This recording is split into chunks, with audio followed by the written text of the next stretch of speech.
How can voice talent get the most out of a voiceover conference? Well, I think it's a couple of things. First off, when the schedule comes out, make a plan. Go over what it is that you want to see. Think about what your priorities are based on where you are in your career. Are you focused on particular genres that you want to work on? Are you focused more on the business of the business, a combination of the two?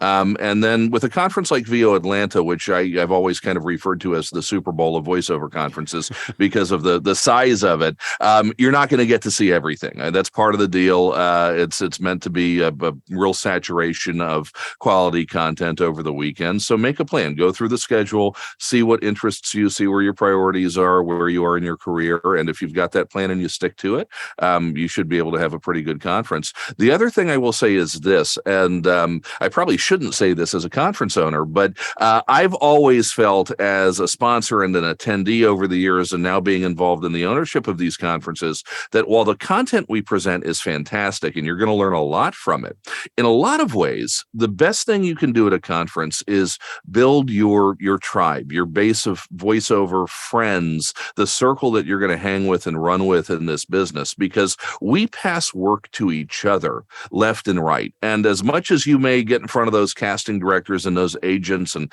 love that FaceTime that you get with them, the truth of the matter is, people know that I hire, and so I get 200 business cards every time I go to a conference.